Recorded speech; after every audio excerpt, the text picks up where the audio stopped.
ఉన్నాను, నేనున్నాను. నిన్ను చంపేస్తానే నిన్ను. తప్ప తాగి నడు రోడ్డు మీద ఒక ఆడదాన్ని కొట్టడానికి సిగ్గు లేదురా నీకు? నాకెందుకురా సిగ్గు? నా పెళ్ళాన్ని నేను కొట్టుకుంటే నేనెందుకురా సిగ్గుపడాలి? పెళ్ళామా? ఛీ, కట్టుకున్న పెళ్ళాన్ని తాగి కొడుతున్నందుకు నువ్వు ఇంకా ఎక్కువ సిగ్గుపడాలిరా. మా గురించి నీకే తెలుసురా. మా మధ్య ఎంత ప్రేమ ఉందో మాకే తెలియదురా. బ్లాక్ బ్యూటీ అని పెళ్లి చేసుకున్నాను. ఎంతో అన్యోన్యంగా ఉంటున్నావు. ఆ రోజు నుంచి ఈ రోజు వరకు కడుపులో అగ్ని భాండారం భయంకరంగా రగులుతోంది. ఏంటో అగ్ని భాండారం? పెళ్ళైన దగ్గర నుండి ఒక్కసారి కూడా నన్ను పేరు పెట్టి పిలవలేదు సార్. అంతేనా?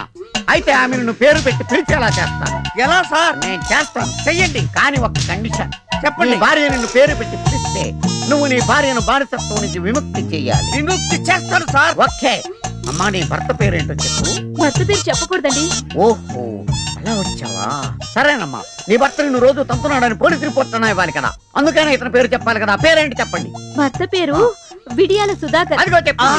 నువ్వు చెప్పిన కండిషన్ ప్రకారం ఈ అమ్మాయిని విడిచిపెట్టేయి. నువ్వు నాతో వచ్చేయి. వెళ్ళిపోకండి. ఏమే వదిలేసి వెళ్ళిపోతావా? అది కాదు బావా, మీ ఒప్పంద ప్రకారం నేను ఆయనతో వెళ్ళిపోవాలి కదా. బావా, మీరెప్పుడైనా నన్ను చూడాలనిపిస్తే మా ఇంటికి రండి. లోపలికి రావడానికి వీల్లేదు. బయట కిటికీ దగ్గర నుంచో ఒక క్వార్టర్ దానం చేస్తాను, తాగి పోదువు గాని. బావా, tata, see you, bye bye. చెలియపోయే చెలిమి పోయే పాటిలే మిగిలే